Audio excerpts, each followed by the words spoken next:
Okay, hello everyone. My name is Indrajit and I am an AI researcher in CellStrat. So, in this particular session, we'll be talking about document embedding and GLoVe. So, the agenda for this particular session is to discuss about what word embeddings are and why they are important.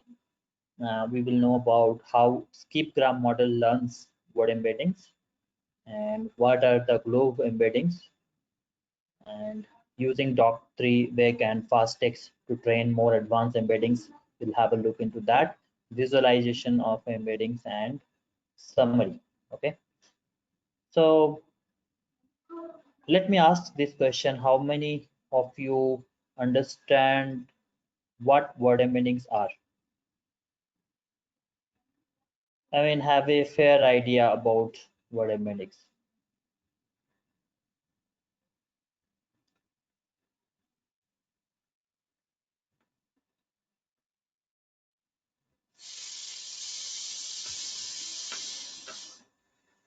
And why we need it, right? So if you look at these particular image here,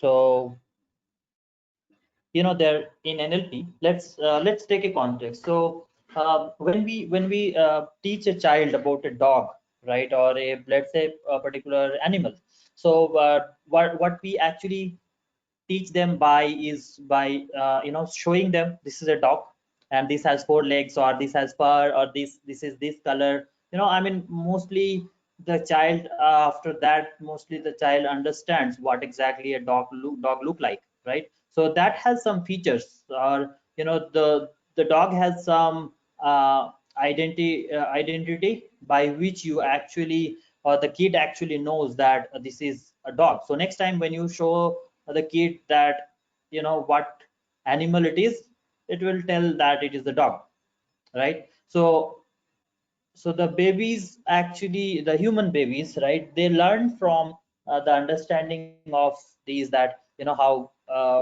we actually describe them for animal or any object world, right? So what if we have to teach the same thing to a machine? Isn't that so much complicated? I mean, if you think from the beginning, it becomes so tough to make the machines understand. So what computer understand is a word, as a or a number, more of a number than a word. So dog, or if you think about let's say cat and dog, if you give these as an input to your machine, it might be similar for a machine. I mean, it doesn't actually differentiate, or it doesn't know how to differentiate between them. But for a human, you completely know how a cat is different from a dog, right? So with that basic idea about a word, right? I mean, cat and dog is just an example. It could be any word in our English vocabulary, or any word, any language. So when we represent these cat and dog as a number, that becomes so easy for the machines to understand. That's something that you should know at the beginning, that why we actually represent, something as embeddings. So the embedding concept comes from there. If you look at this particular image, there are two planes, right?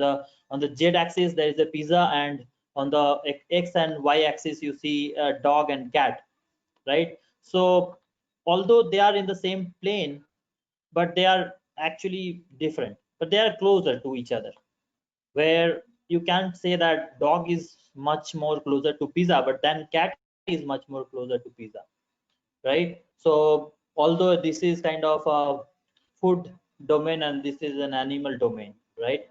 So I would say these words are much more closer to each other, than this word, right?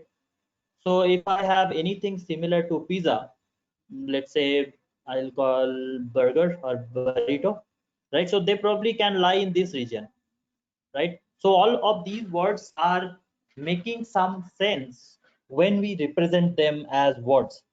Now we represent them as a number. So from where these numbers come from, we cannot just randomly say these numbers, just assign some numbers to these words, right? For example, let's say I do that, but in a vocabulary that there could be a lot of numbers, only 10 to the power 20 or more. So if I have to annotate each word with this kind of vector representation, then human is really, I mean, by manually doing this is impossible, right? Impossible task. So there are two things. One, that how we generate these numbers, we generate them by using another neural network, right? Simple thing that we generate them using another neural network, and these are used to represent this. So first thing, you understood why we really need to do that. Another thing is how we do that, right? So I'm still not into the slides. I'll go ahead with that with more technical understanding of word embeddings. But first thing that has to be clear is why we really need word embeddings and why exactly it does in NLP. So as you understand, with natural language processing, words are the thing that we are dealing with, right? But it is not, embeddings are not only restricted to words. It can be images, or it can be actually anything that goes as an input to a computer.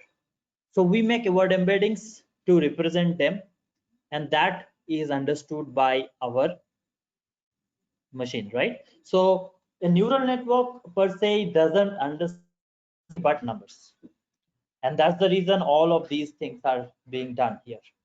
Okay, so if you understand the definition here, let's go by this slide now. If you look at this, a word embedding is a real valued vector representation of a word, correct? And if the concept of vectors is intimidating to you, think of them as a single dimensional arrays of float numbers.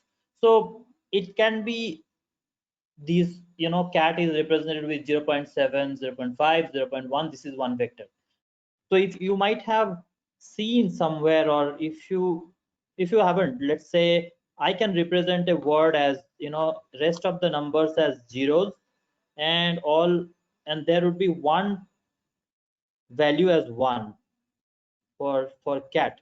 And similarly I can do for dog, rest of the words as 0 and one value as 1. So for 1 to n number of words, if I do that, so only one value is 1 here. That is called one hot vector. That kind of vector is called one hot vector. So one hot vector are actually being used a lot of times in machine learning algorithms, but that has a few disadvantages, or you can say shortcomings. Because of that, it's much more important to look beyond one hot vector representation of a word.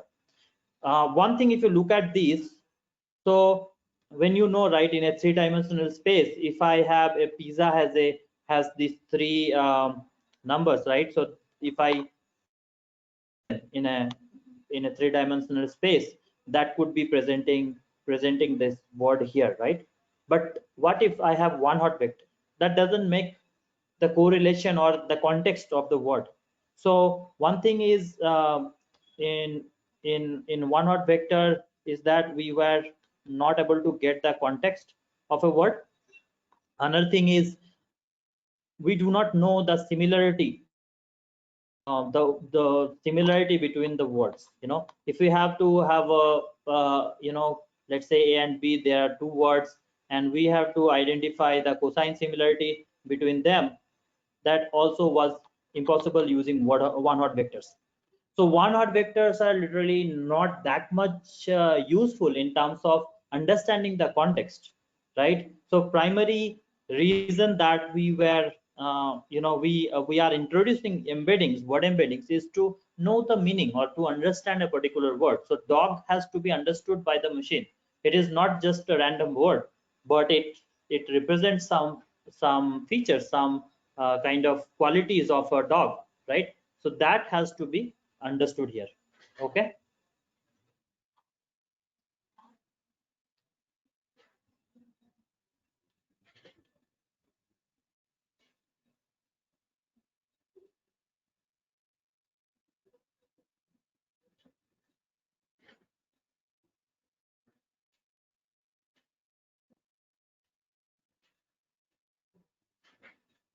So here, because there are three elements in each array, you can plot them as a pointer points in 3D space, as you see in the image.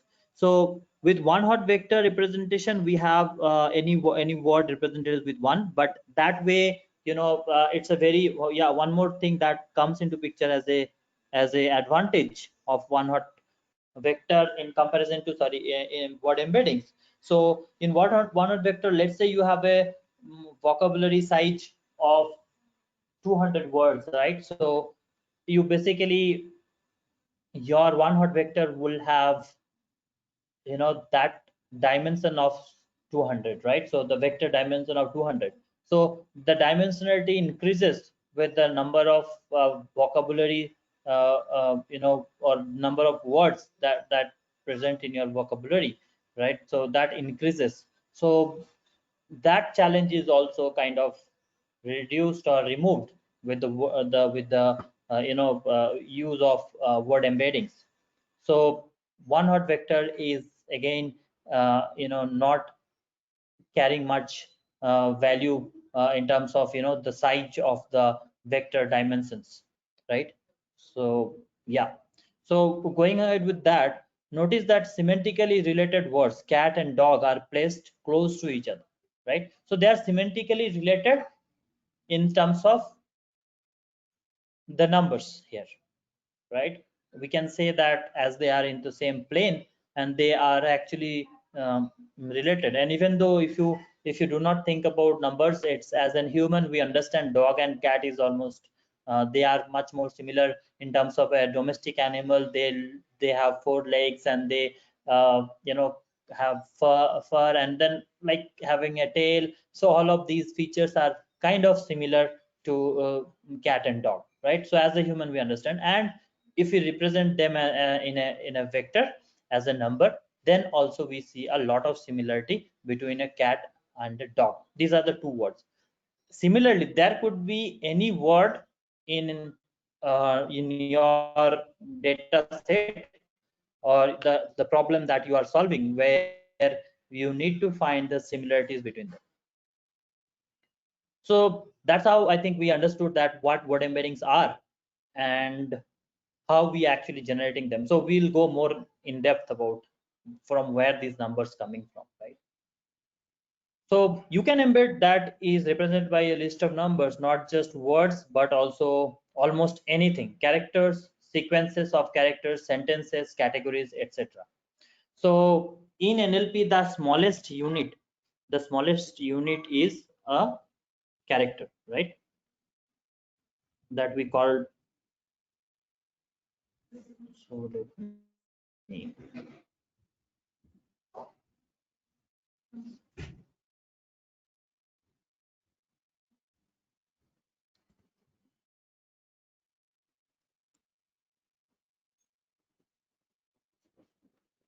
yeah.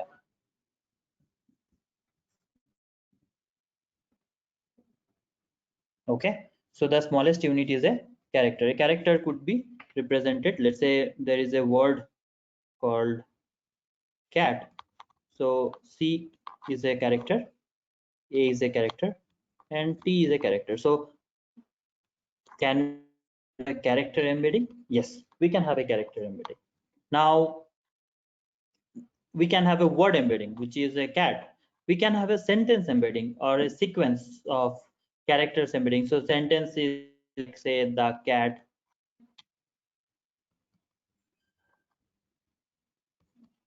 sat on a mat. There is a sentence like this, let's say. So this also can be created as an embedding.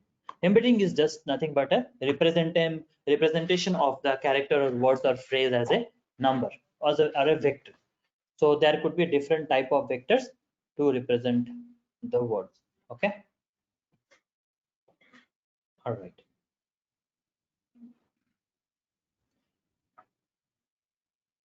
So if you see here, there is a 3D three-dimensional space, right? There could be n-dimensional space where millions of words can be represented, and you can create clusters, you can create class for each of the words. So let's say I have a word, dog, and I have multiple words related to dog, like types of dogs or the breeds of dogs, right? So all of these could be a class of dog, correct? And they can be kind of present in your n-dimensional space somewhere here. So when you do, if you remember in machine learning, we used to do k-means clustering. So k-means clustering, the similar kind of the class will be presented as a as a cluster, right?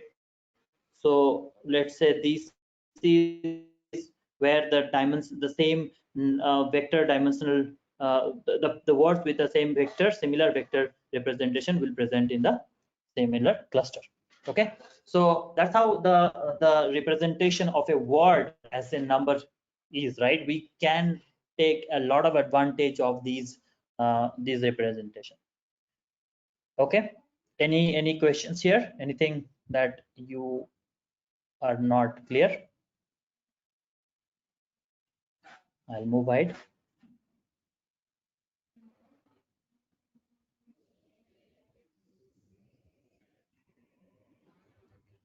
So word vector representation, if you look at these, there is a one in the position corresponding to the word a bit, right? So rest of these are this is completely looks like a one hot vector. You have, let's say, almost 100K positions.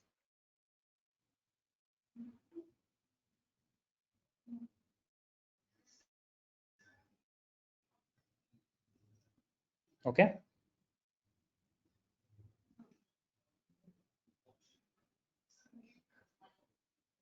So let me see the questions here.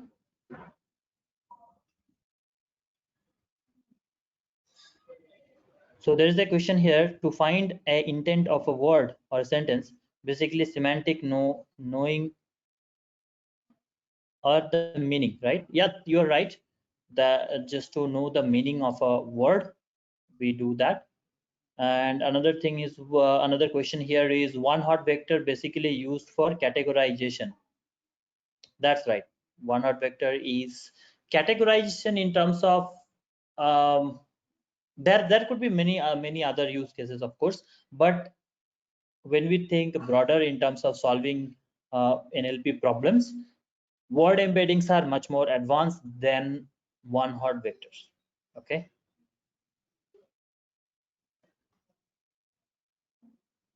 So there is a question how 0.7 came. Yeah, I'll come to that.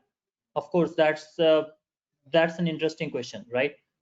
How these numbers are coming? I mean, how we can say cat has 0.7, 0.1, 0.2, not random, right? We need to, and randomly generating those numbers would not solve our problem. How do we say that 0.8 is much more closer to 0.7, right? And in a vector representation, when it is 3D space, it becomes so complicated, correct? So literally by generating them manually or having some random function will not solve the problem. So we'll come to that.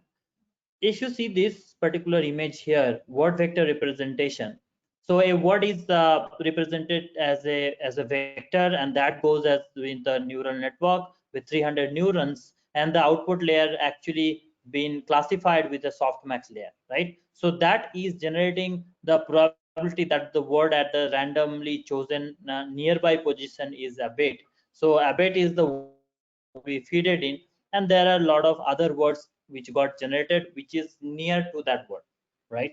So let's say a dog is represented with multiple features of its qualities, so which are basically given as some numbers, a random number, let's say for now. So if the numbers are given to, let's say, bark, pet, smell, puppy, all of these, you know that if you tell this to a human, he will know that you are talking about a dog. But for a machine, it is not understandable, right? How does these numbers actually represent something? So let's understand that part. We'll come to this particular understanding why embeddings are important, but let's know this number thing ahead of.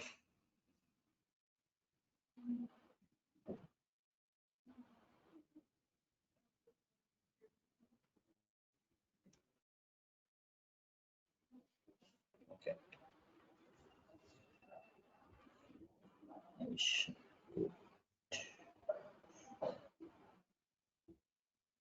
Okay, so let's say bark is a quality of a dog or a feature of a dog, and the pet is a feature of a dog, smell is a feature of a dog, and then puppy is a feature of a dog.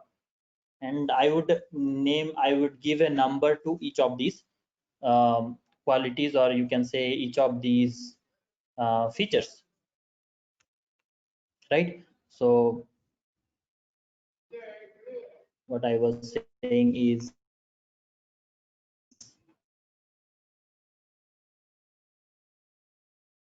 puppy, a bark, and I would say pet, and I would say smell. Okay, and you may say some sound like wow or something like that. So those are the features of a dog. And now based on this you probably score them, right? The each word you score, bark as, let's say, 1.4, you score puppy as 1.2, and smell as 0.6 or 0.7. So we can kind of think of it as an associative array or dictionary, okay, from words to their scores that correspond to how related each word is to dog. So here all the words that I am presenting here are basically representing how they are related to dog. So there is a statement here, bigger the corpus, better would be embedding. Yeah, of course, because that way you are kind of, I mean, it's like you are creating a network of 5 people, and if you talk about those 5 people to another network, they may not know each other, right? But when you create a network of 10,000 people, there is better chance of getting to know those persons, right, to each other. There could be much more similarities between them. So now the larger the word size, the vocabulary size, the better the word embeddings are. So that's why you might see the today's in modern world, most of the embeddings are created with huge word corpus, huge vocabulary size, right? So that's the reason, that is a very primary thing and a very good question. Okay, so coming back to this representation of the number, the words with the number, right? So the only remaining piece of these is to, like, how to come up with those numbers, those scores, right? You see, puppy I have given 1.2, bark I have given 1.4, smell I have given 0.4. So the scores basically, if you sort these list, right, by the word IDs, let's say puppy, bark, pet, smell, wow, right, that's the sound, let's say. So with you just you just sort this list by word ID, the score can be conveniently represented by a n-dimensional vector. So where n is the size of the entire vocabulary. So the number of unique,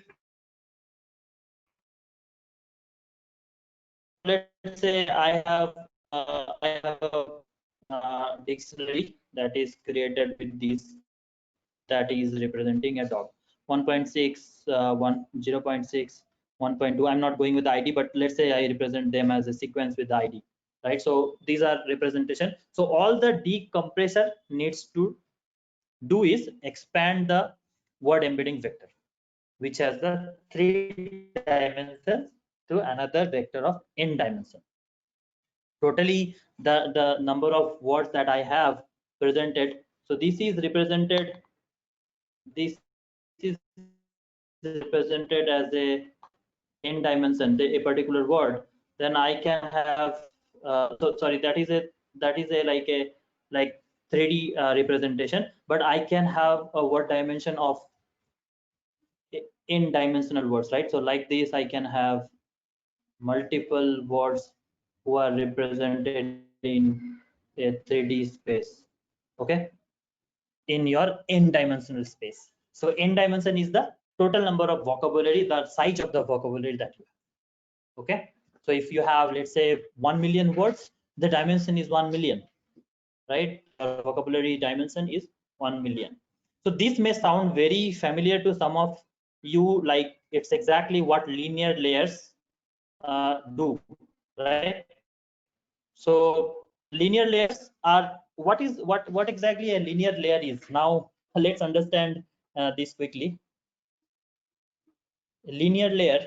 So in neural network, everything is nothing but equation of y equal to plus c. So I will call it like, a linear layer as, let's say, you create a Python function which is linear function. So basically, I would say sorry.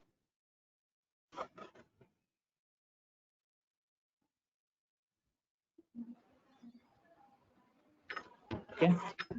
So let's say I have a wx plus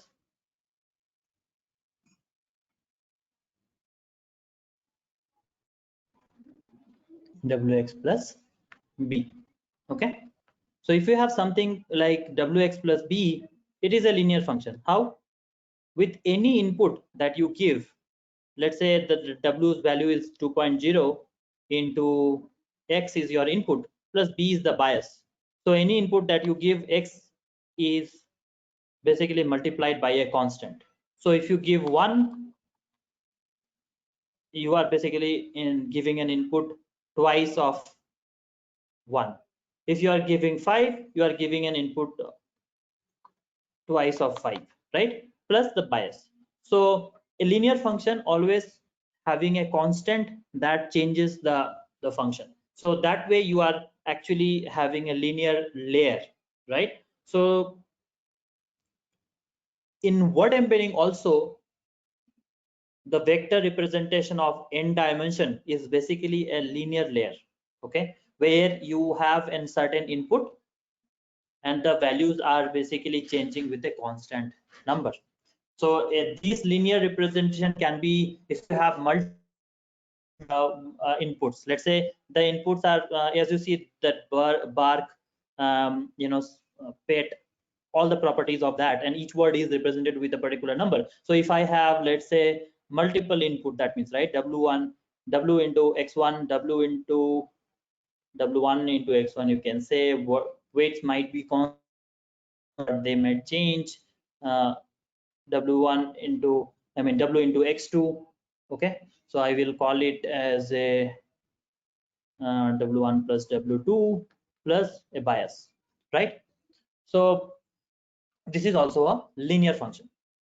So by linearity, you can say that you basically write a function for a linear layer to transform a two-dimensional vector to another two-dimensional vector. Okay, if you increase the input dimension, this method would get horizontally long. If I increase the number of inputs, W1 into X1, W2 into X2, W3 into X3, W4 into X4, and so on, right? So the number of words increases, the dimension actually, the dimension also increases. So with two linear functions, you can say it's a two-dimensional vector representation. In deep learning libraries or frameworks, right, implementing linear layers in a more efficient or generic way, and often most of the computations are happen GPU. So these linear layers are important to understand as we go through the next concept of understanding these word embeddings, right? Now you might be wondering where these W and B comes from. They are like, in machine learning we call them as a parameters, and those parameters are basically, you can say, a constant, okay, a magic constant that we use. So we use this whole structure in the word embedding concept. So we'll go ahead with that, and that would clarify more understanding that how the numbers are actually getting generated. Of course, we use a neural network to generate them. Okay, so I'll take the questions. I'll welcome more questions on this. So we'll go ahead with the next slides. So neural networks are pure mathematical computation. If you see these models that can only deal with numbers, and they can't do symbolic operations such as concatenating two strings and conjugating a verb to past tense unless they are all represented by numbers and arithmetic operations. So this is very important. You cannot really do concatenation of two strings. That doesn't make any sense here. So that's why what we do is we represent a number, and then you do all the operations. Okay, so it is like, NLP applications. When you think about a larger application, you are building an NLP application. And so building an NLP application is like, building a whole house. So when you actually start building a house, you first, what you do is you put the bricks, right, and you make the ground stronger. So that will, and from there you start constructing each layer. So similarly in neural network, the basic building block is the word embedding. I think in future word embeddings will be working as a service, a cloud platform or service provider, where you have a plug and play available word embeddings for each kind of task you do. Because nowadays whatever word embeddings we have, those are like very specific, like not very specific. I mean, they are like very broad. I mean, you have word embeddings for a complete Wikipedia dataset, or you have word embeddings for a complete set of images, right? So but in future, when you are going for a specific task, you need a huge vocabulary size for that particular task, and the embedding for that particular vocabulary, right? So that those would be kind of a service or application in future, because word embeddings are something that your NLP applications primary building block is. On the other hand, almost everything in NLP, such as words and labels, is symbolic and discrete. So this is why you need to bridge these two words, and using a way to do it. So you see here, all of these are represented scenarios where embeddings are used with your NLP model. So scenario one, I mean, they are like you mostly have done this. Okay, the way you train this, probably we do not notice the way we do this, and because simply sometimes we use the word embeddings as like plug and play. So you are actually not much concentrating about what to do, right? So or probably, so there is a question here: what embeddings are output of neural network of one hot itself? No, I mean, one hot is separate from word embeddings. Okay, so that's like, you can say, a representation of vector. Okay, so you have kind of a one hot is a kind of a vector, and word embeddings is a kind of a vector. Okay, so the word embedding kind of vector is much more better than one hot representation of a vector. We need vector to make the computers understand. Now, if you come up with a better approach for generating these vectors, which are more meaningful, more semantically understandable, more having more context, then probably we'll use that. Okay. Now, in word embeddings, I think somebody asked, there was one question that has been asked earlier. Should we use bag of words approach or word embeddings approach? So bag of words is kind of a word embedding. Like CBOW, you might have heard, right? Continuous bag of words model. CBOW is a type of word embedding. You might have heard about skipgram. Skipgram is also a type of word embedding. Okay. So of course, word embeddings are important, and the way we represent the vector, that matters. So if you come up with a better approach than skipgram or CBOW representation of a vector, probably that would be the next state of, right? Okay. So I'm coming to this scenario one, the train word embeddings and your model at the same time using the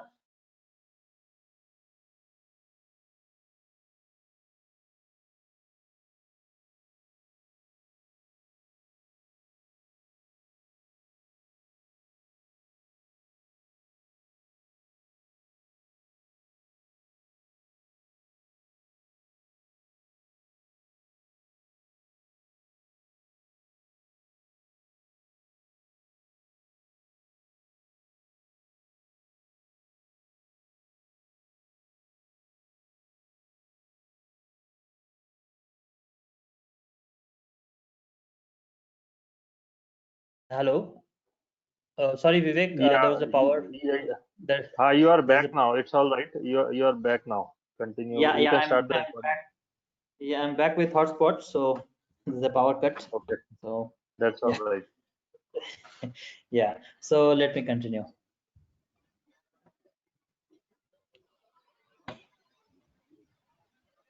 You might mute. Okay, so the scenario one is like the training the word embeddings and your model at the same time using train set of your task. So basically you are having your word embeddings. I mean, you have your word embeddings and your deep learning model. So you start training them both together from the scratch. Or the scenario two is first train the word embeddings independently using a large text data set like a Wikipedia data set, and alternatively obtain pre-trained word embedding. So you probably don't need to like train a word embedding from the scratch, and you already have word embeddings available over internet. So you take that word embedding and use that from somewhere else, then initialize your model using pre-trained word embeddings and train them and your model at the same time. So it is like your model is here and you got some word embeddings which you will be using as a plug here, right? In case you do not have the word embedding, suitable word embedding for your data set, for your model, what you do is you will train the word embedding from scratch. You can train it separately, these two, or you can say you can train them together to get your output. Okay, so there are multiple approaches to this.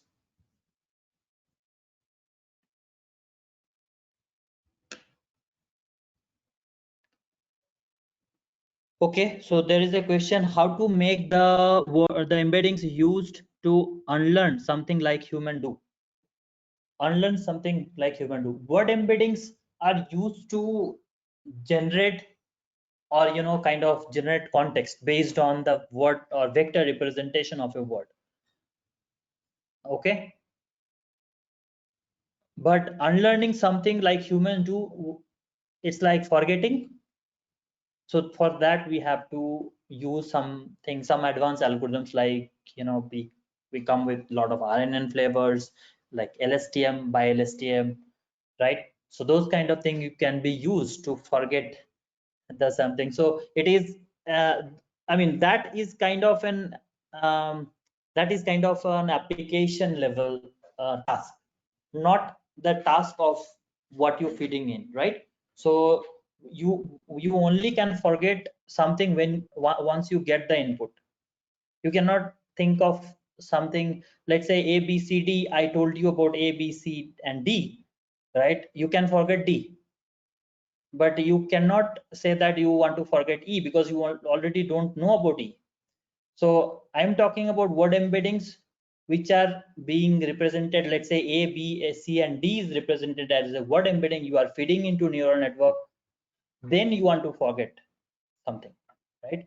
So that comes as an application layer where you probably use LSTM or by LSTM, where some words can be forget. I mean, that depends on the type of application that you are doing. Okay.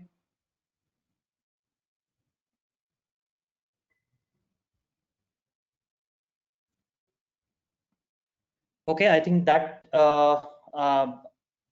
I'm sure, I think there's an audio off. So if you are able to hear me, so I was saying that, let's say you cannot forget something which is not given as an input. If A, B, C, D is the thing that you feed it into your neural network as in word embedding, I mean, or probably you train that as in word embedding, only the input that is given, that can be forgettable, not something that is not already given as an input. So if you want to give as an input to a neural network, that has to convert it as a vector, right? So we are talking about something that how you feeding in as an input. So ABCD is your input, right? After you give the input, then probably you can have another layer of algorithms like LSTM or by LSTM to forget something that you don't want, like humans do. I hope that answers. BERT, GPT are also higher level of word embeddings. BERT and GPT. BERT and GPT is a pre-trained language model. Those are not word embeddings. Okay, those uses word embedding.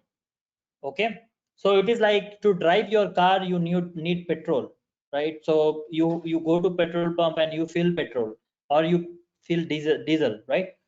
So then you probably like different types of different brands of petrol, or who are selling petrol. So similarly, word embeddings are kind of a petrol or data that you're feeding to your neural network, to your car, right? That runs the neural network engine.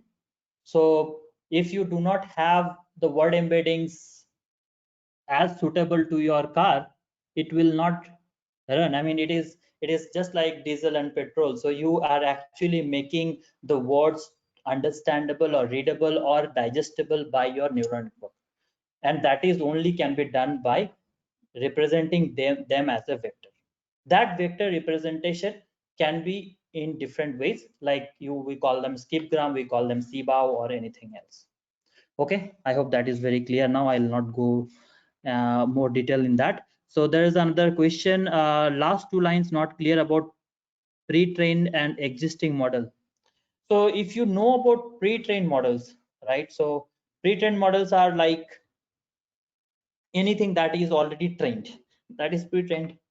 So it's like, I will say, let's understand this as an concept. Like, I will call that there is a child one who already knows about dog, who already understand what dog is. Okay, and there is another child who just, like, who is just born, or probably his parents didn't teach him what is a dog is, so it doesn't know.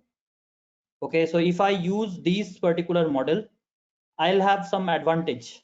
I don't need to kind of train that kid, again, to know what a dog is, right? But this child too, if I use this, I have to train it first to understand, make him understand what dog is, and then use that for doing anything, like let's say you want the kid to do a dance performance, right? First the kid should know how to walk, right? So you train, or you train about walk, how to walk, or you train what a dog is, then it will know, or it will identify all the other dogs. So you will do that model deployment. The kid is your kind of an application data, right? So similarly, a data set that is trained already knows the context based on the word embeddings, I mean based on the Wikipedia data set. You use that as your pre-trained word embedding. Oh, I hope that is making sense here. If you do not use a pre-trained word embedding, you probably train it from scratch, so it will know about your data set. Okay. Now the training part is separate, completely separate. You train both the neural network model and your word embedding model together, like I showed it here. Word embedding and your neural network model together, or you have the word embedding model separately trained, you have the neural network model separately trained, and then use that for predicting your outcome. Okay, hope that is clear now.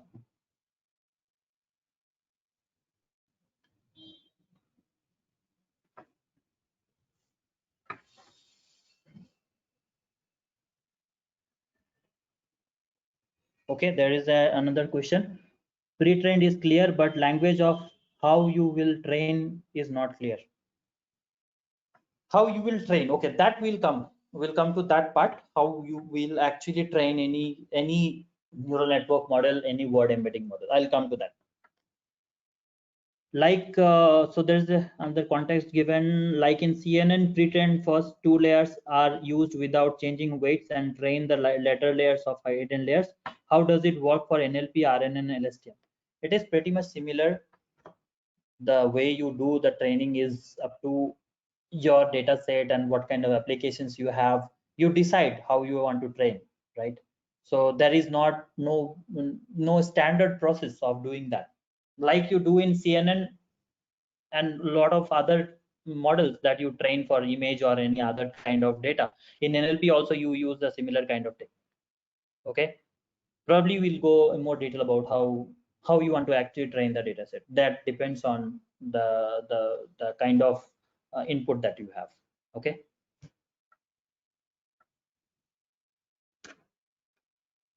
all right, I'll go ahead.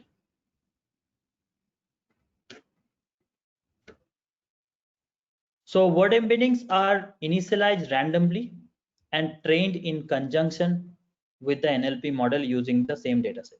That was the scenario one.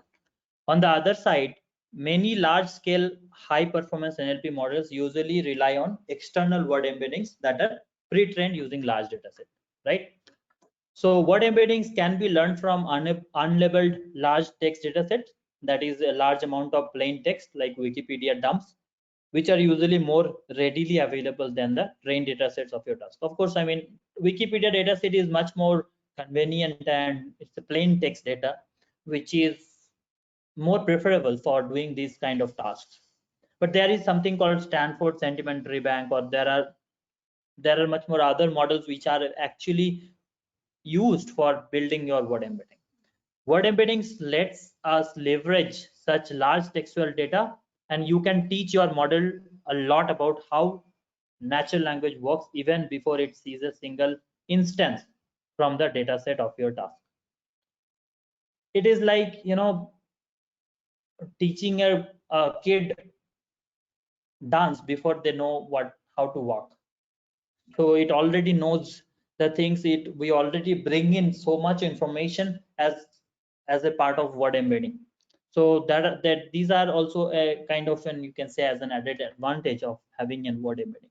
Training a machine learning model on one task and repurposing it for another task is called transfer learning, which is becoming increasingly popular in many machine learning domains.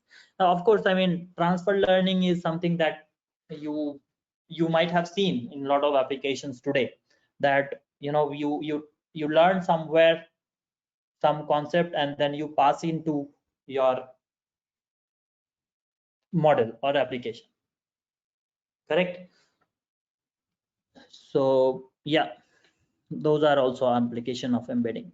So the difference between scenario 2 and 3 is whether or not the word embeddings are adjusted or fine-tuned while your NLP model is trained. 2 and 3 that we saw earlier, where we saw that you can use an NLP model as a embedding model as a pre-trained model. So whether this is effective or not may depend on your task and data set. Of course, the data set is, or the task, the application that you do, that is much more important to make these models effective, the scenarios effective. Example like teaching your toddler ballet may have good effect on how they walk, for example by improving their postures, which in turn could have positive effect on how they dance, while scenario 3 doesn't allow these to happen. In scenario 3 what we saw is same as scenario 2, except you fix word embeddings while you train your model. Okay,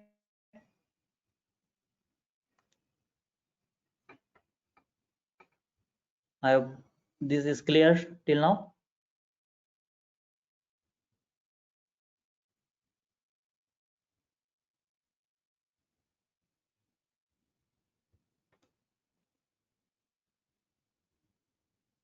Okay.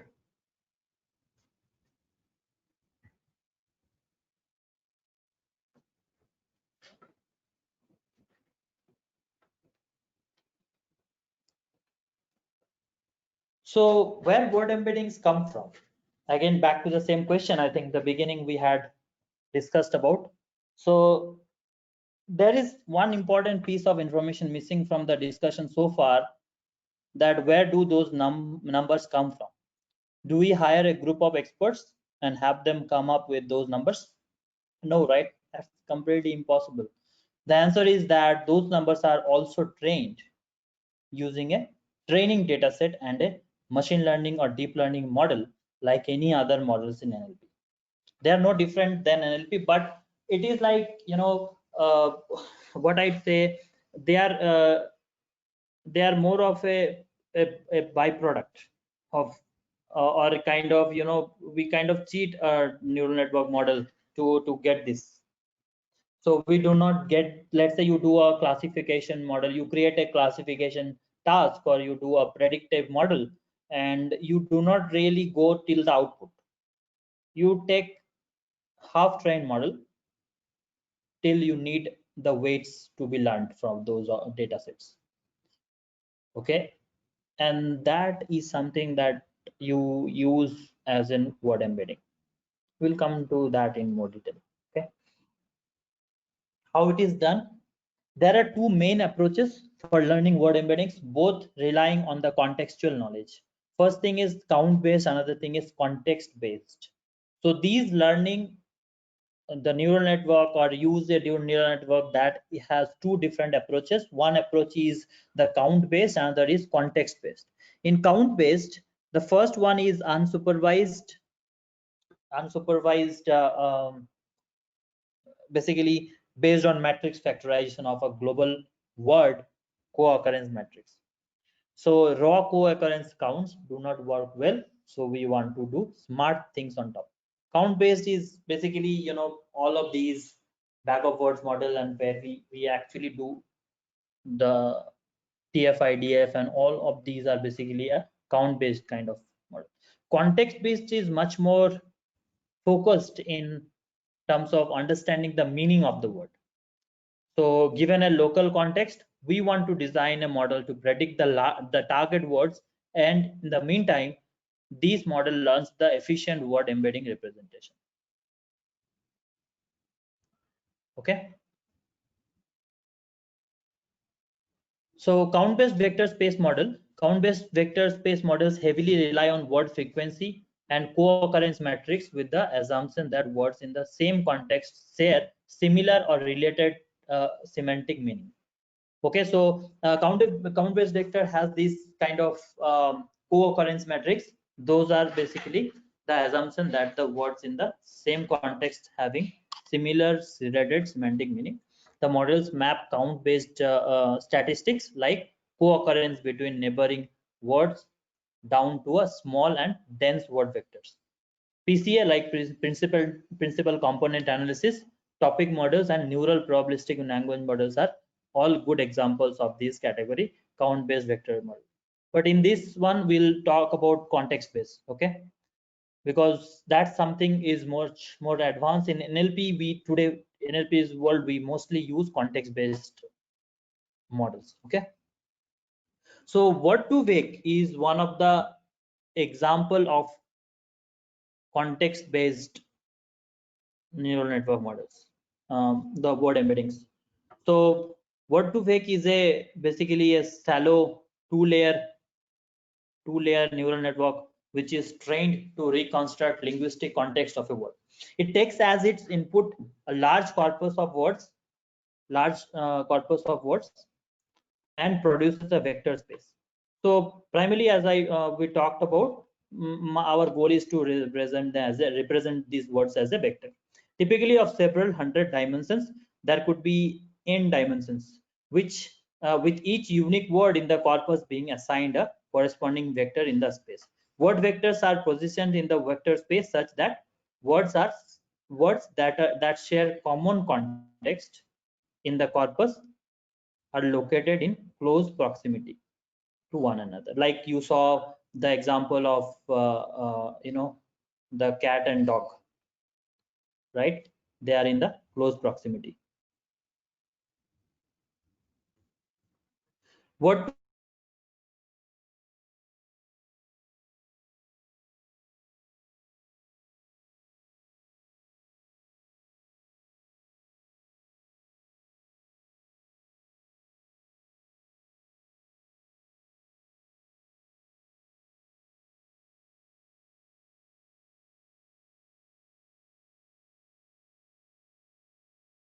Yeah. Audio is gone, so let's wait for Indrajit to come back. Vivek, can you hear me? Yeah, now you are back. Okay. When it was, I mean, where I was I mean, like last just a minute back, 1 minute back only, not too far, just 1 minute. in this slide, right? Yes, right here only, 1 minute, half a minute. Okay. Okay. Okay. Cool.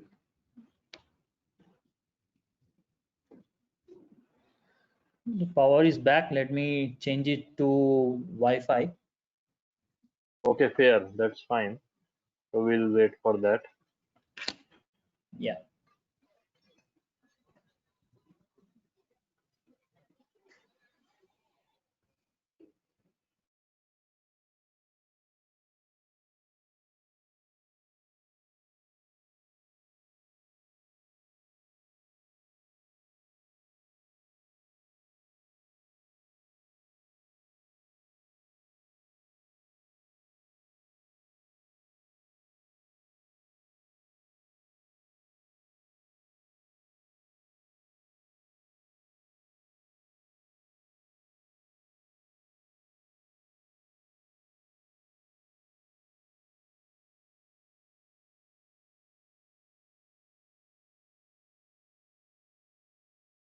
Hi Vivek, can you hear me better? Currently, it's fine. I hope the audio remains stable. Okay, I changed to Wi-Fi now. Hopefully it should be fine. Yeah.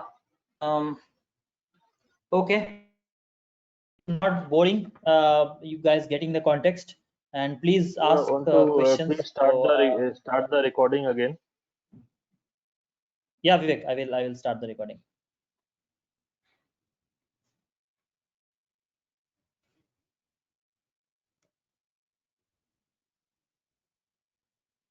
Okay, so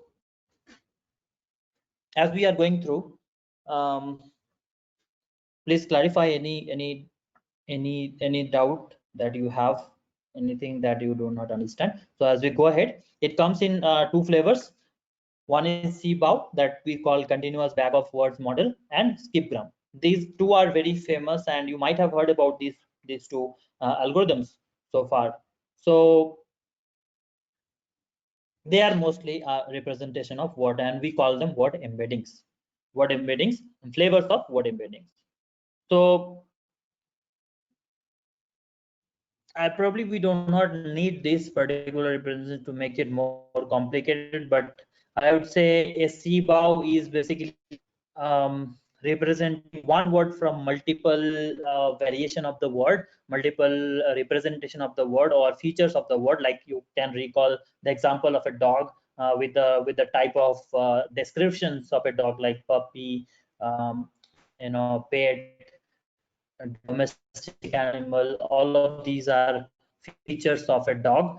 So those, from that you kind of sum up all of those, and then your output will generate the actual word that you want.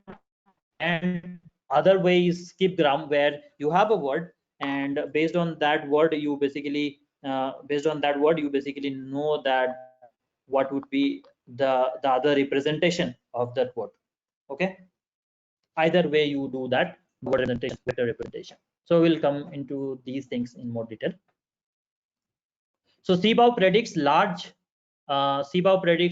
target words, example mat, from the surrounding context words, right?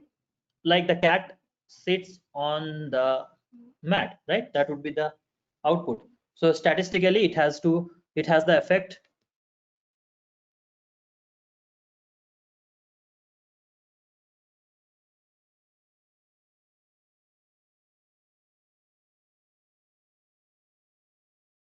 Okay, so it has the effect that CBOW smoothens over a lot of the distributional information by treating an entire context as one observation. So for most part, this turned out to be useful thing for smaller data sets. So if you think like it both are word representation, why should I be use CBOW, or why, or which one should be used? So CBOW is mostly for smaller data sets, but when you have a large data set, skipgram, and even today skipgram is much more popular and much more kind of useful in doing the task that we wanted to do. So skipgram predicts surrounding context words from the target word, inverse of CBOW. Statistically, skipgram treats each context target pair as a new observation, and this tends to do Yeah, better when we I have think, larger data sets. yeah, Indrajit, I think audio break has started again. Okay, And I don't know if you're maybe reading we have slide 17 or which slide. The audio breaks, and which slide are you on? We are seeing slide 17, frozen.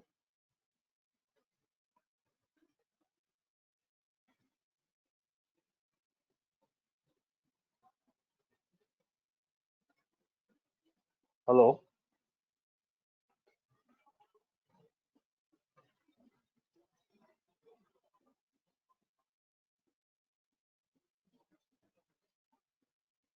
Indrajit, you there?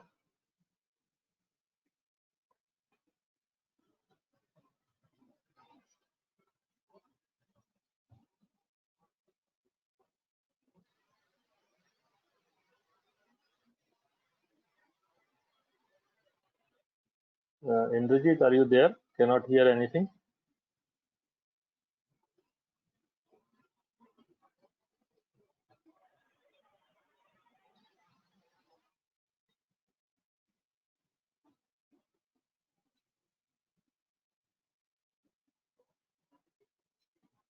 Okay, let me just try to reach out to him on mobile phone.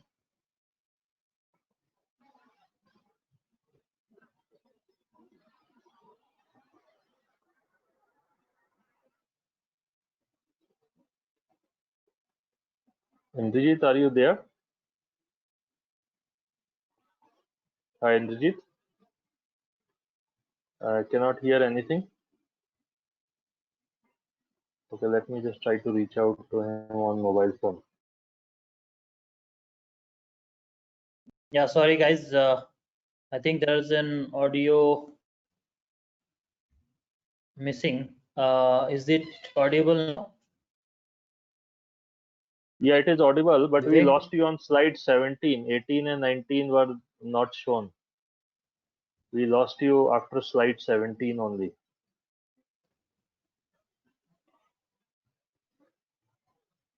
Indrajit, are you there? Okay, so Yeah, we all lost right. you after Yeah, 17. Vivek, I 18, can hear 19 you. was never. Okay. You can start with maybe slide This 18. is really 17 was covered, I think. 18 you can start. okay. No, I mean, I nowadays I have increased the bandwidth, but still this is something Your audio is realize. breaking even now. Sometimes Some audio is breaking. I don't know. Your mobile phone audio was fine actually, but Is sometimes the it internet would break. The audio was better on mobile phones hotspot. mobile is better? Audio was fine. I mean, it will break the internet at times, but audio was better. On your home Wi-Fi, the internet is breaking at times. Okay. Your audio is breaking at times on your home Wi-Fi.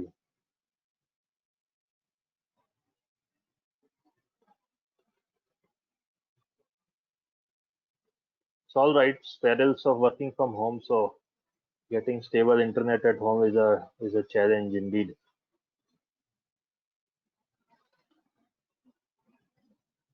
So I think for audio, your previous phone hotspot was better.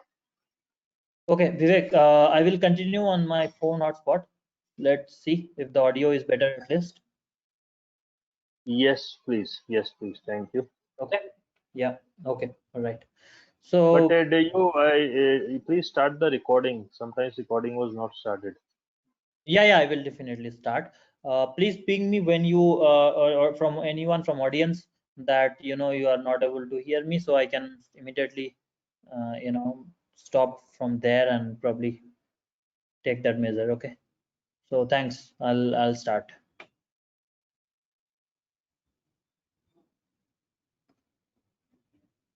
So okay, and in this, as we are talking about, there are two mainly there are two types of flavors of word embeddings. One is continuous bag of words model, that is CBOW, correct, and another is skipgram. So most popularly in today we use CBOW because sorry in skipgram because skipgram is useful for the larger data sets, large data sets, and if you're having smaller data sets, CBOW is much more preferable. Okay, so if you look at this particular slide, we have CBOW, continuous bag of words model, and skipgram, that is also a part of or flavor of the word to vec model. Okay, so these models are actually similar. In continuous bag of words model, what we have is like we feed in multiple word features, and based on that we predict a single word. And in terms of in case of in skipgram, that's just opposite of CBOW, where we have one word and then we get multiple context from that particular word. Okay.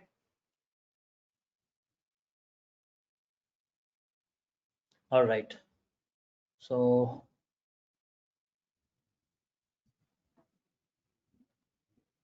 if you look at this particular image that is representing a CBOW, let's say word starts with like, I mean, 1 to n, and any n number of words are there, and they sum up and then giving a word T, that is an output in CBOW. In case of skipgram, we have some input, and that is represented with multiple words. Okay. So a continuous bag of words model, CBOW, basically predicts the target, predicts the target words from surrounding context words.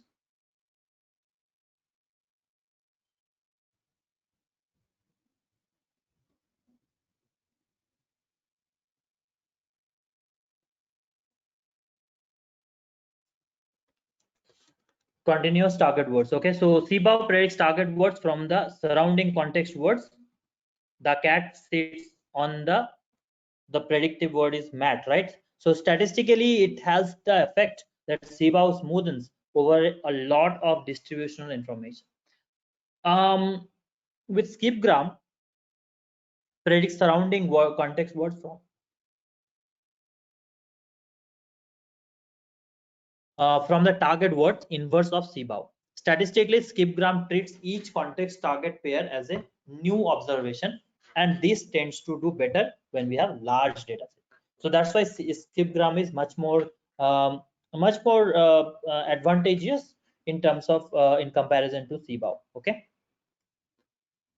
So skipgram is basically context based, and we'll focus on this particular one. And in today's modern NLP applications, mostly we use skipgram, not because of large data sets compatibility, and other thing is skipgram is much more convenient in terms of the type of problem that we solve using skipgram. Okay.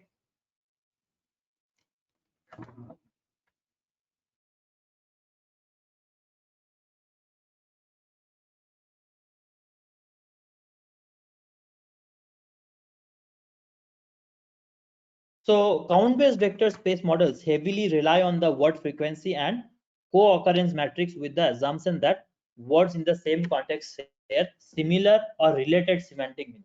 Let's understand this very clearly here. So context-based vector space models, right? Anything that we call that as a context vector space, or let's say the representation is basically a context vector that is showing the word frequencies or number of words, number of times a word occurs, and a co-occurrence matrix, with the assumption that the words in the same context share similar or related semantic meaning. Okay.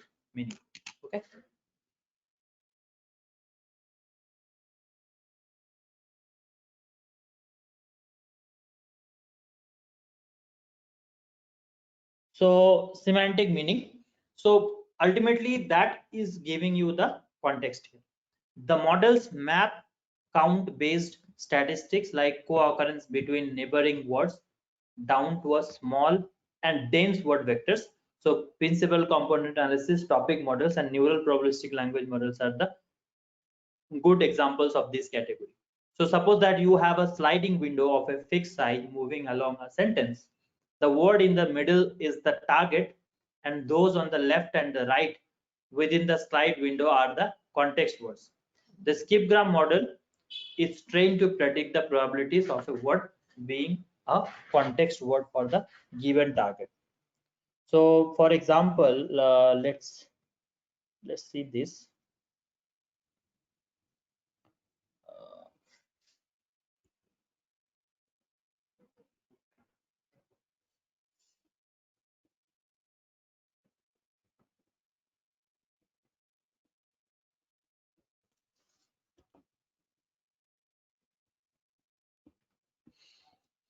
Okay, so let's say I have something like this, a sentence or a sentence, let's say. Okay,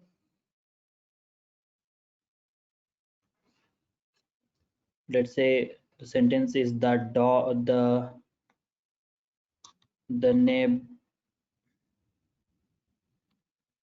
neighbor's dog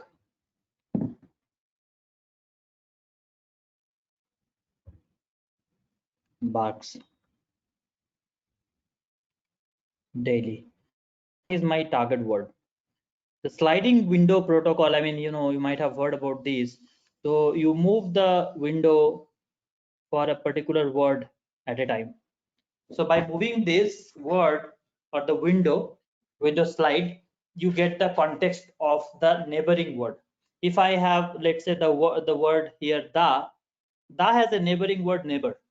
The neighbor has two neighboring words, and dog has neighbor words. Let's say I will get all these, two and bark and daily. So the prediction is like probability of the given neighbor, right? Given neighbor, and then probability of neighbor given dog. Okay, and then again probability of so on, I mean all the words in the context that is there. Okay, so this way you basically know that the target, and those that's in the left and right within the sliding window are the context words. The skipgram model is trained to predict the probabilities of a word being a context word for a given target. Like my target word is dog here. So how do we define this skipgram model?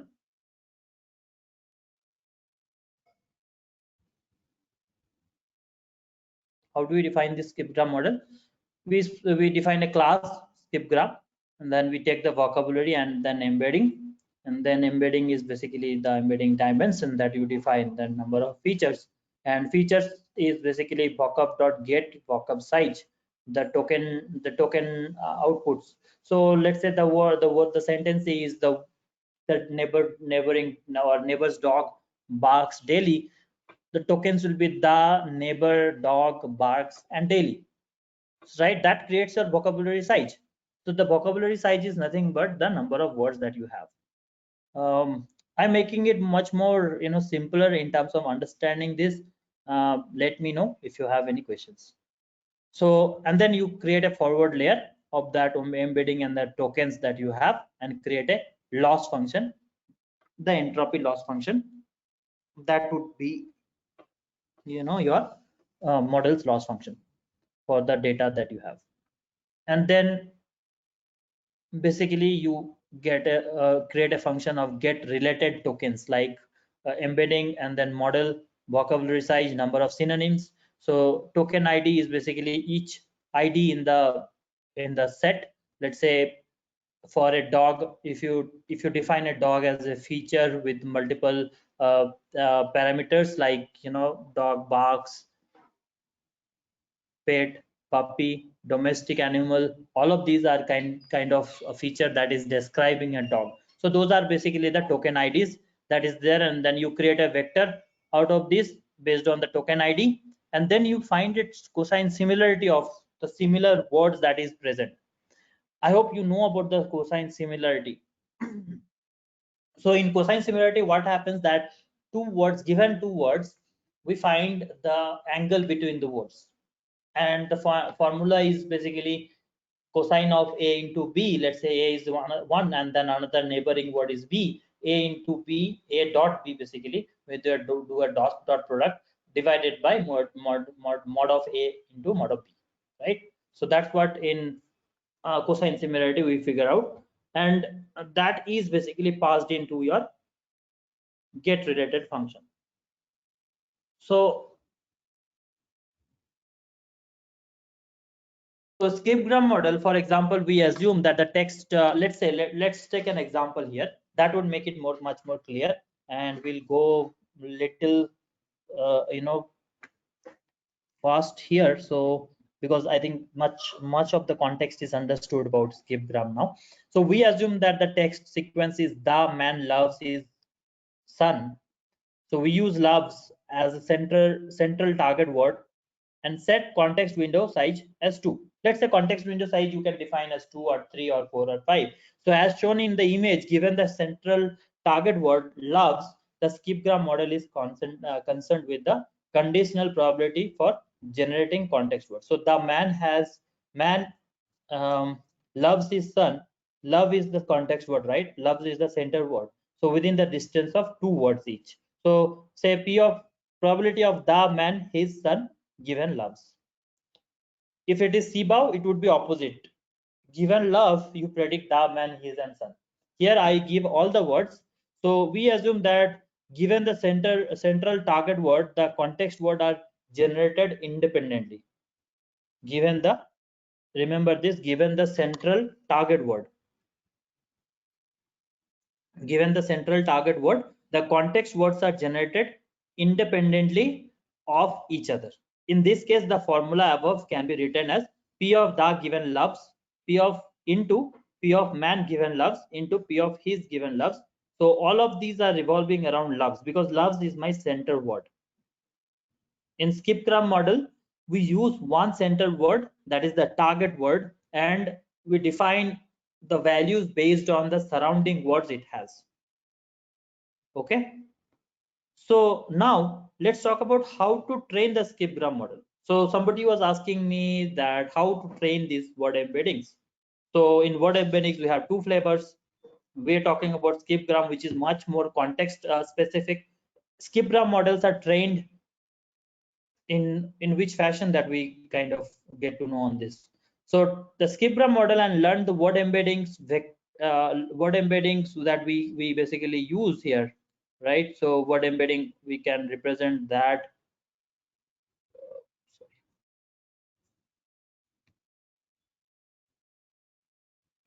Word embeddings we want. So the key here is to turn this into a classification task where the model predicts what words appear in the context. The context here simply means a window of a fixed size. For example, 5 plus 5 words on the both side and centered around target word. Example, love. Here, loves is the center word, and context is basically both the sides. So the man loves his son, and the man is the two. I mean, two words on the both the sides. So if the window size is 2, this is actually basically a fake task of predicting what would be the center word. And because we are not interested in the prediction of the model, but rather in byproduct word embeddings produced while training the model. So it's basically a neural network model from scratch that you build only. And remember that this is only for building the word embedding. We are not building an NLP application. NLP application will use word embedding. So now this fake task will generate the word embeddings. In machine learning and NLP, we often make up a fake task to train something else as byproduct. So here the target word and the context word when the window size is 2. I can have window size as 1 or 2 or 3 or any size based on the dimension or the vector or the vocabulary size, right? So it is relatively easy to make a neural network solve a classification task, right? So that's why we chose kind of a classification problem here, though our goal is not to get the classification task output.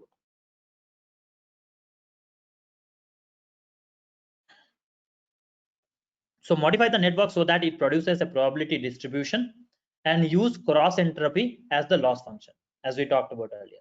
So we use softmax, and that gives the probability of all of these A, B, C, D different words, and that gives the highest probability of, let's say A gets the highest probability, we'll take that word as our word embedding values, the numbers that we were talking about.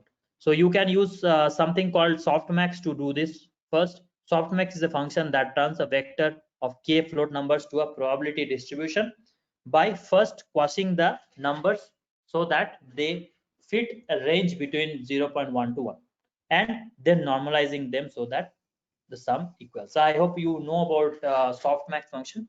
So I'm not going in detail about softmax and what exactly it does. There is another component required to turn a neural network into classifier, a cross entropy. Cross entropy is a loss function used to measure the distance between two probability distributions. So it returns 0 if two distributions match exactly, and higher values if the two diverge. Okay. So if they are matching exactly, there would be 0. For a classification task, we use cross entropy to compare predicted probability distribution produced by the neural network output of softmax and target probability distribution, where the probability of the correct class is 1.0 and everything else is 0. Basically 0.0 or whatever you say. The prediction made by skipgram model get closer and closer to the actual context words, and what embeddings are learned at the same time. So match exactly means it will only match with the same word, right? There won't be any other word which will match exactly, or you get 0 values. So you get closer to 1. So how closer you get to 1, the more context you get for a particular target word. That's what our goal is. And we do not exactly get the output, but we get the weights that learn from this. So cross entropy plays a big role in this. Okay. And CBOW is just the opposite of what we do in skipgram. So there is another word embedding model that is often mentioned along with the skipgram model called continuous bag of words or CBOW model. As a close sibling of the skipgram model proposed at the same time, the architecture of CBOW model looks similar. So if you look at these, heard a barking dog, let's say, that would be kind of the predicted word here. So you feed in something that is a word is missing, let's say, like here you see here I heard dash, so everyone knows it's a dog barking in the distance. So most of you can predict that. So the fake task of the model is trying to solve is to predict the target word from a set of its context words. Earlier one was given a target word, I mean we kind of we will already have the target word given, right? We do not, and we kind of get all the context from that. But here we predict the target word from a given set of context words, CBOW. So both the skipgram model and CBOW models should be trained to minimize the well-designed loss objective function. So we use different types of loss objective function to minimize the loss, and there are several loss functions we can incorporate to train these language models. So full softmax, hierarchical softmax, cross entropy, noise constructive, contrastive estimation, NCE, and negative sampling. We are not going in detail of this, but cross entropy is something very popular, and we mostly use that for getting the loss function. Okay.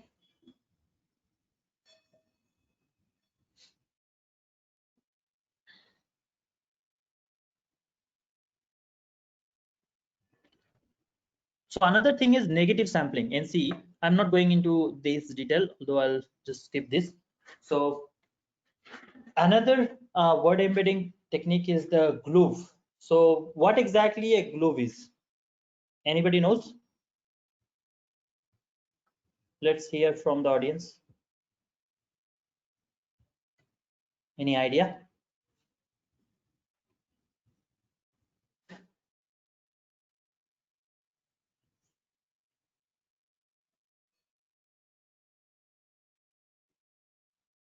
Okay, I do not see any inputs here.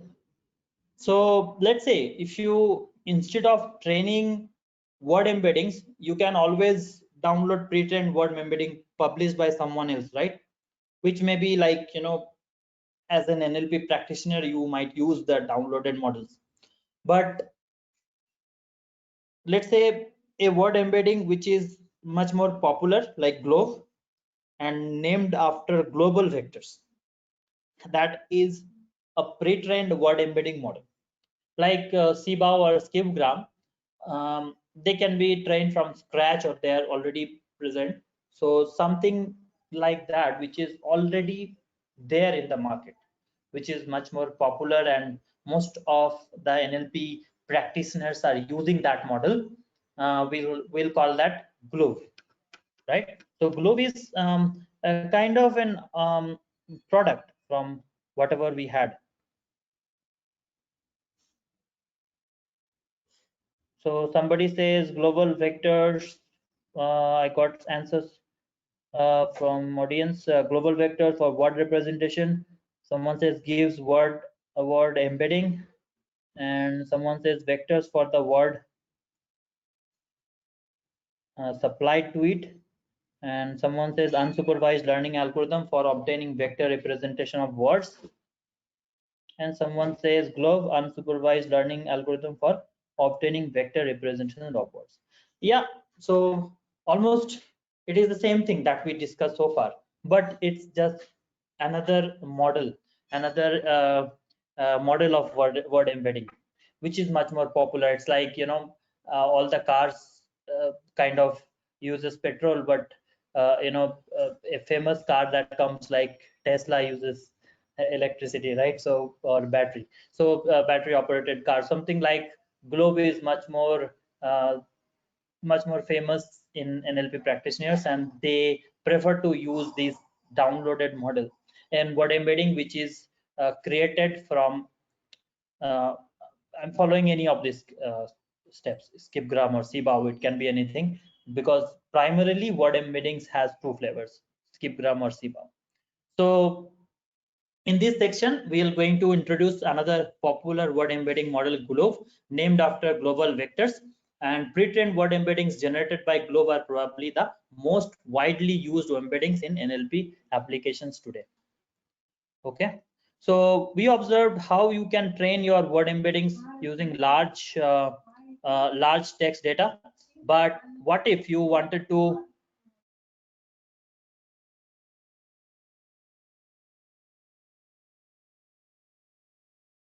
But what if you wanted to build your own NLP application leveraging high quality word embeddings while skipping all the hassle, right? I mean, it's like we are not kind of, you do not need word embedding to be trained from scratch, or kind of, you are confused with what word embedding I should use, that in internet available word embeddings are not standardized.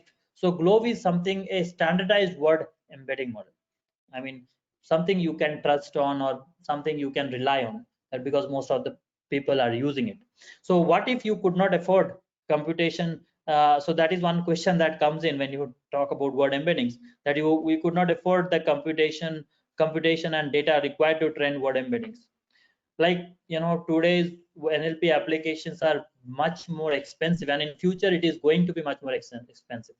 In those times, like it's like you are not going to own a petrol pump to get petrol, right?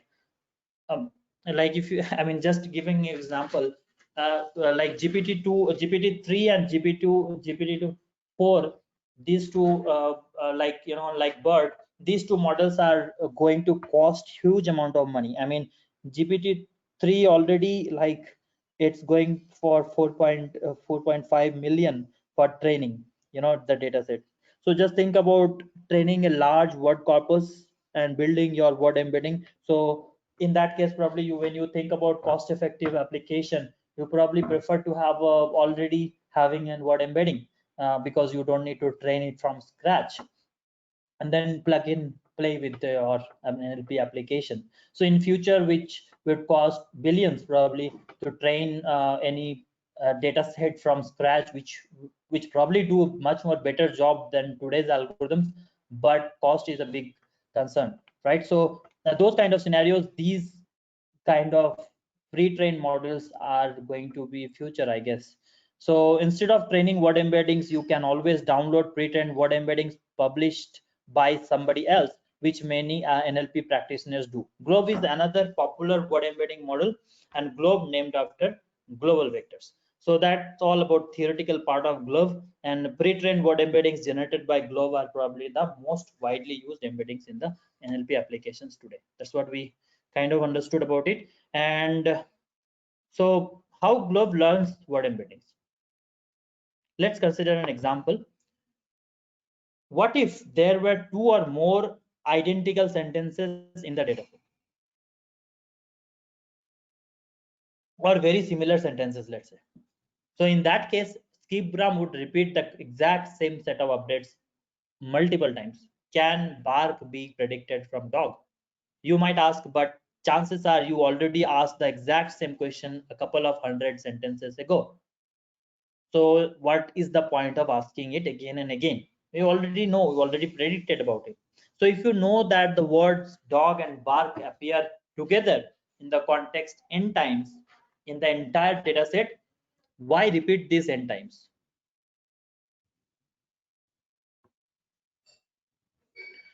There is a question, can we use GLoVe to get the word vectors for the words from medical finance domain also? I'm not sure right now that if there is an GLoVe embedding vector available only for medical or finance. Anybody from audience, if you know, you can let us know. So going back to this, if you know, so global context, right? Like, you already know that somebody, I mean, you already know that this particular dog belongs from this particular person, right? So you are not going to tell your kid again and again that, this dog belongs to your neighbor one or neighbor two. You are kind of skipping that, so the kid already knows about it. and repeating that task again and again is basically burdens your network. So you are skipping that thing and you call it, or you kind of name it like already known thing, a global thing. That's what is global context comes from. So a context n times in the entire data set. Like that dog and bark appears together in the context n times in the entire data set. Why repeat this n times? It's as though as if you were adding one n times to something else when you could simply add n to x plus n. So could we somehow use this global information directly? Yes, that's how in GLoVe we designed to do that. Okay, a token is an occurrence of a word in a text. There may be multiple occurrences of the same word in the corpus. So dog and bark, that are word embeddings created with GLoVe. So you name it n dog bark. A type on the other hand is a distinctive unique word. So for example, in the sentence, a rose is a rose in a row is a rose. So there are 8 tokens, but only 3 types: a, rose, and is. Right? If you count these, if you count the words, I mean basically the tokens here, so you would look here that there are almost 8 tokens, right? 8 tokens in this particular sentence. A rose is a rose is a rose.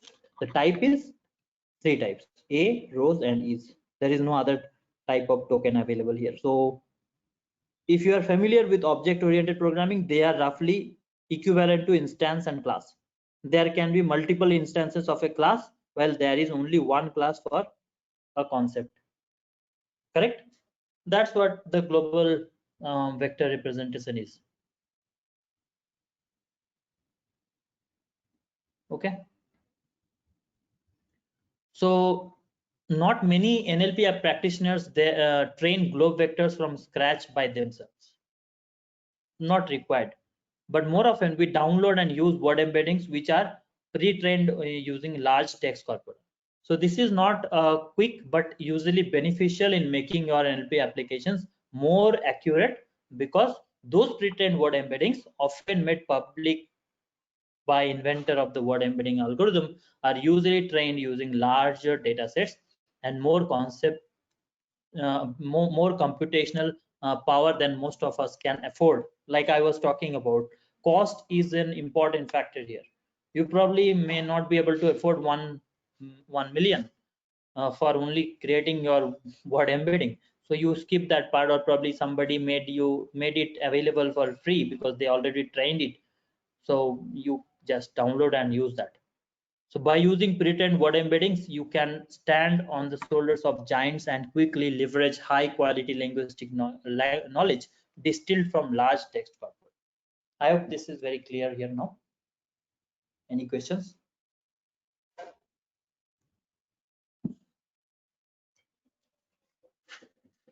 So the whole summary of this session is, like, we learned about what embeddings are: numeric representation of words, and they help convert discrete units to continuous mathematical objects, vectors.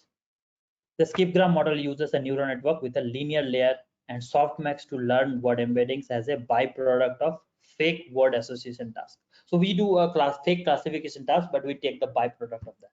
That's a neural network model, right, altogether. And then once you have the embedding ready, you use that for your actual neural network model. That is your NLP application. GLoVe makes use of global statistics of word co-occurrence to train word embeddings efficiently, and doc2vec and fast text learn document level embeddings and word embeddings with subword information respectively. And you can use TSNE visualization for word embeddings. I'm not going in more detail about fast text, and there are applications, further applications of word embeddings. So in the code demonstration, I have those in detail. Okay. These are the references for this particular session.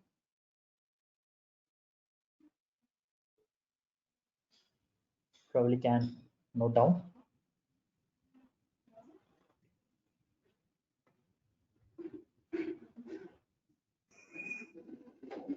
Okay.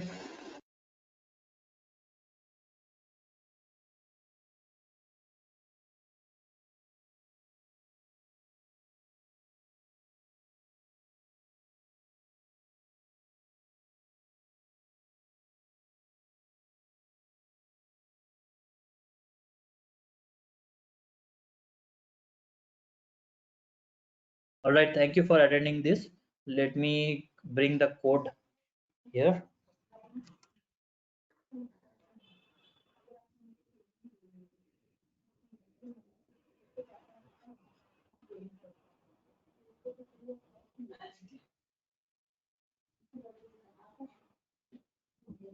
So there is a question here. Could you get a copy of this recording? Vivek, you would be able to answer this. Please show reference again. Okay, let me show that. Yeah, you can take the screenshot if you want.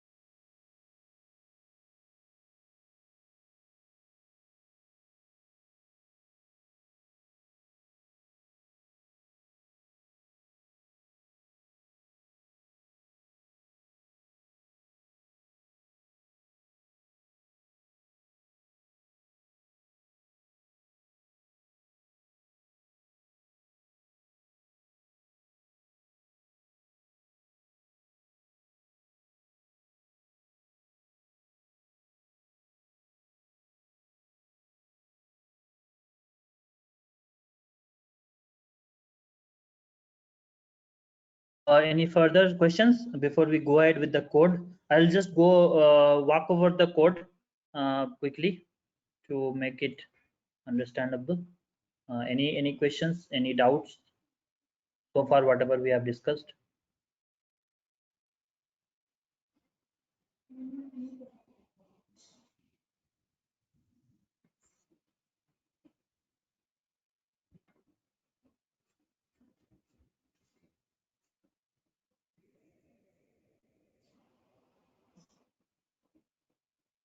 Okay.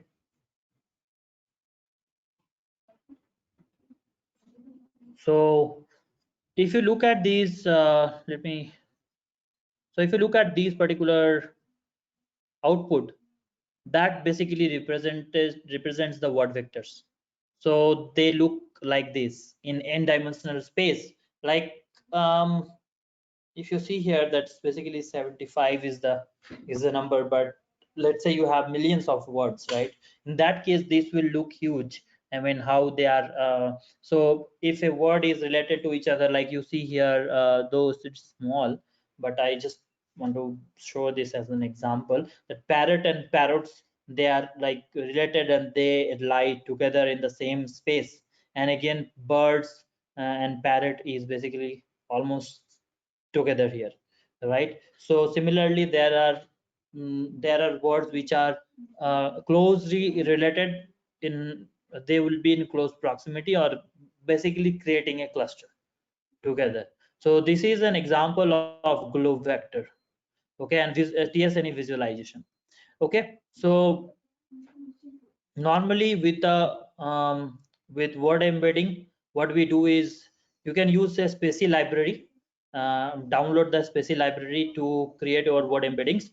And once you download that, you can use the nlp.vocab, the vector, so that would give you all the vector representation for animal owl, all the vector representation for animal and owl. Okay, so word similarity is basically the similar kind of the vector values. So let's check the word similarity using word vectors. So you see here, owl dot similarity for dog. So this is we are using as from the specie data set. Okay, specie.download, you can download this particular um, data set from specie library. Okay, once you download that, you use owl, animal, bird, dog, and bear. All of these words are basically check the word similarity, and if you check the word similarity, you get different numbers for them, right? So you see, you get bird and animal almost close, right? I mean, basically you can see animal and dog, they are much more closer, 0.3 and 0.4, right? Then you have a text similarity, like there is a sentence, owls are cute animals. The other one is dogs are awesome, beer is good for health. Correct. So you see the similarity for dog 1, dog 2, dogs are awesome and beer is so you get a score for them. And these are basically examples. Okay.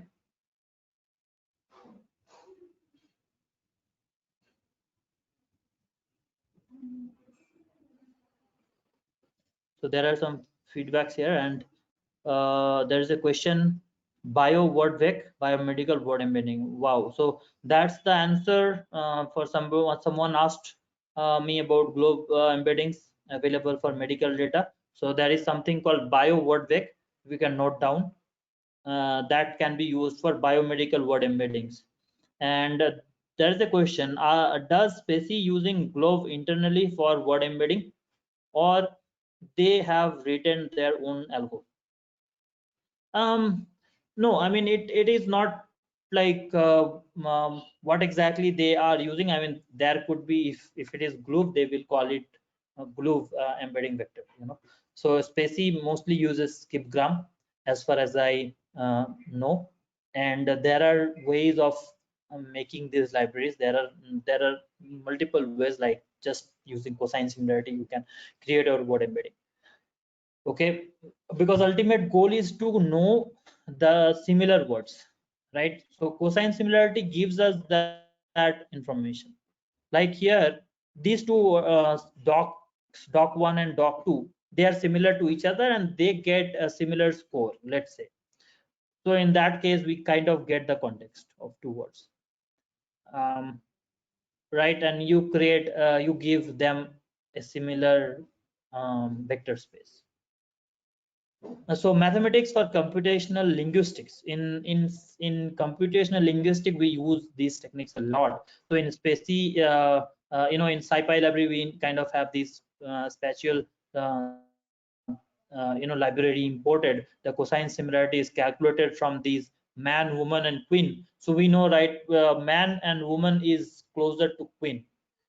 This concept is very known to everyone, I guess. So we now need to find the closest vector in the vocabulary to the result of man minus woman plus queen. So maybe king, maybe underscore king equals to man minus woman plus king. Computed similarities, that's a empty vector matrix basically. So for word in nlp.vocab, you go through all the words in the vector and then find the similarity equals to, you apply the cosine similarity. Cosine similarity is one of the function that you apply. So in today's in library worlds, you don't need to kind of create this cosine similarity function. Let's say you have a cosine similarity function and you apply to maybe king, which is basically man minus woman plus queen and comma word dot vector. So all the basically words without vectors. And computed similarity is dot append word comma similarity. So you kind of all the words that is similar to man minus woman plus queen, that would be noted. So you see queen q, I mean there's a cap I mean queen in caps, and then all in small letters, king. So almost like who are similar, maharajas, all these things comes as a similar words for that. Okay, so that way you kind of get the thing here.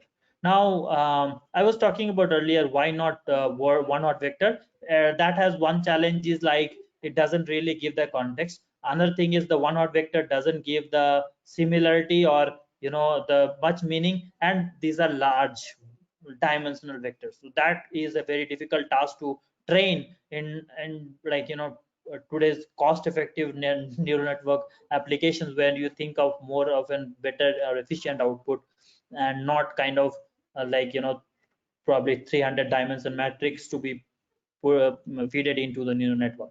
So you reduce the dimension by using what2vectors. So what2vec is a tool that came up with to solve the problem of using one hot vectors, and it represents each word with a fixed length vector and uses these vectors to better indicate the similarity and analogy relationship between different words. Skipgram model we already have discussed. love is the center word, and let's say the man and his and son, this has to be kind of predicted as your as the similar word for the center word. And in Siba, what we do, we get all the similar words and predict the center word. Like the dash bark every day, the dog barks every day, that the dash is basically the dog. So that's Siba is like you predict the center word and be given the context words. And training of all CBAW and skipgram is different. You train from like finding the loss function. The loss function we discussed, but there are so many types of loss function, but we popularly we use cross entropy loss function. Cross entropy loss function is basically log of p given a word and the context. Okay, so I hope that is clear here, and you can get this spacey library and try this. Okay, it should be very simple, not something very difficult. So this is the class of skipgram, and we talked in the PPT already slide. We define the embedding dimension, get the vocabulary size, create a forward function, and then we get a define a get related function. Use that one to read from the text that we have. Once we read from there, we kind of get the length and then vocabulary instances. So then probably we go through the complete vocabulary side, the batch of iterating them, and this is basically this layer we create the embedding. So embedding is number of embeddings equals to vocab dot get vocab size, the tokens that are available for the vocab, and embedding dimension that we feed in. And then the model is skipgram model, which is already a uh, defined model here. You see here skipgram class. So that we use to pass all these embeddings and the vocabulary size, and then we define an optimizer and train it. Once we train, we get all the word embeddings. So this is what the training is. We do the training, and then we kind of get all the numbers. So you see 1.09, you get all the words at different value. So somebody I think asked how these numbers are coming from. This is how the numbers are generated. I hope this is clear now. Okay. And GLoVe is again another pre-trained model. I'm not going into these in much more detail, but you can probably try this GLoVe model, download the GLoVe model and um, try it yourself. There is a Spotify has this NOI data set. So basically well used library that can be like tried, right? So you can probably download and use this pre-trained GLoVe model for your own data set. There is something called fast text and other approaches. Fast text toolkit is there for all of these pre-trained kind of word embeddings, but pretty much the primary concept, the root concept is same, that you find the similar words and you represent them with a number in a vector. So that those are like vector representation of the word. So coming back to the conclusion, that why we do all these things, a human can understand how a dog is represented, but computers cannot. So a dog, a simple word, can be represented with vector so that we can know the similar words and the context of the word and the meaning of the word. Okay, that we pass into our neural network, and then we build our NLP application. Okay, so that's all, and thank you for attending this session. Bye bye.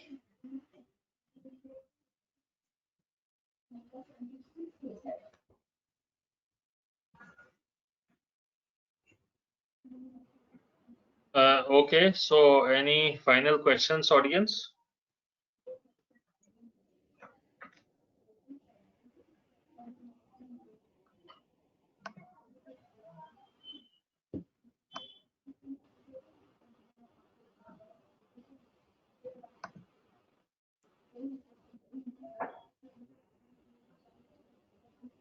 Uh,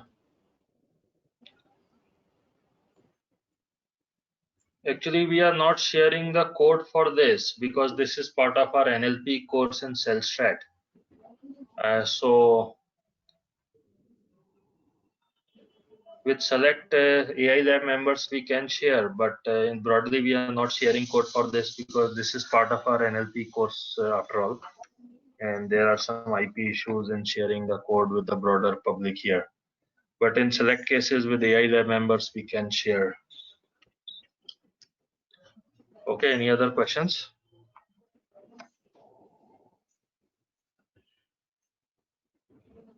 So I invite you to join our NLP course, and it has 12 such modules, and with the code, the demos as well as assignment shared, and all the recordings for the entire NLP series.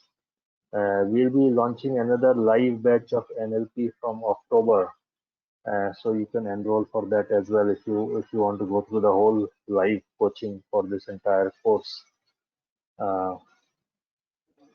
Any other questions or comments? I see there's a question asked, how can we try this on our own? So you want to create your word embedding from scratch, you can use any already available library, special library, or you can, there are so many available libraries there out there in the market. If you do not get, I mean, probably you do not want to try training from scratch, you can use GLoVe, which is you can just search GLoVe, you will get the GLoVe word embeddings, and use that for your data set.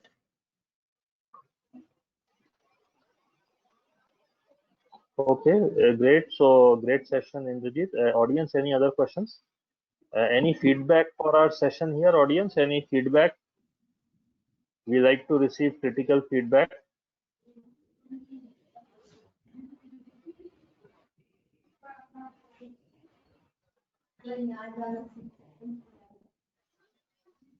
Okay, so there aren't any other questions coming.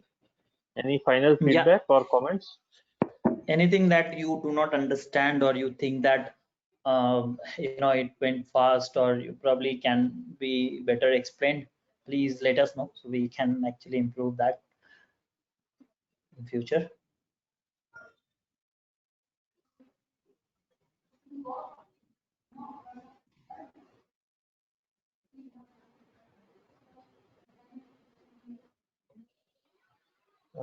Okay, some good feedback is coming. Any other comments or feedback, either positive or negative? We are always looking towards critical feedback.